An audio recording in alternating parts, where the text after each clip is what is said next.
తెలంగాణ అధికార పార్టీలో సందడి మొదలైంది. సెంటిమెంట్తో అధికారం చేపట్టిన టీఆర్ఎస్ ఇప్పుడు పక్కా రాజకీయ పార్టీగా వేళ్లూనుకోవాలని భావిస్తోంది. తొలిసారిగా పార్టీ ప్లీనరీని ఏర్పాటు చేసిన టీఆర్ఎస్ భవిష్యత్ ఎజెండా ఏ విధంగా ఉంటుంది? టీఆర్ఎస్లో సందడి. తొలిసారిగా ఈ నెల 24న పార్టీ ప్లీనరీ సమావేశం. పార్టీకి కొత్త డైరెక్షన్ ఇవ్వనున్న కేసీఆర్.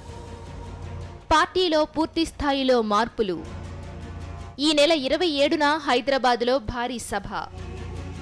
పార్టీ అధ్యక్షునిగా ఎన్నిక కానున్న కేసీఆర్.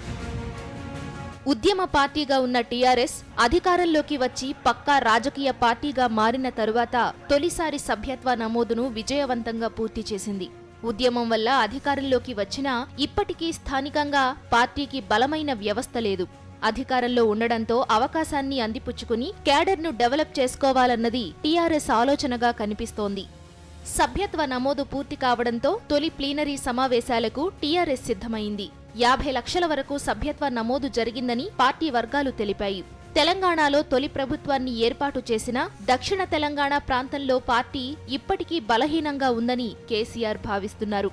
ఈ నేపథ్యంలోనే ఈ నెల 24న జరిగే ప్లీనరీ సమావేశంలో కీలక నిర్ణయాలు తీసుకోనున్నారు.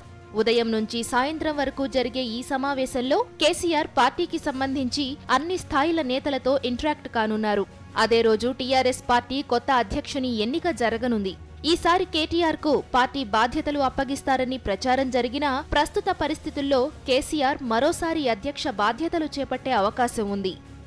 త్వరలో జీహెచ్ఎంసీ ఎన్నికలు జరగనున్న నేపథ్యంలో ఈ సమావేశాలకు ప్రాధాన్యత సంతరించుకుంది. పెరేడ్ గ్రౌండ్స్ లో ఈ నెల 27న జరిగే సభ ద్వారానే జీహెచ్ఎంసీ ఎన్నికలకు టీఆర్ఎస్ శ్రీకారం చుట్టనుంది. గ్రేటర్ ఎన్నికలు ఈ ఏడాది చివరిలో జరిగే అవకాశం ఉంది. మొత్తం మీద కేడర్ లేని పార్టీ అన్న విమర్శను తిప్పికొట్టేందుకు ఇదే సరైన సమయమని టీఆర్ఎస్ వర్గాలు భావిస్తున్నాయి.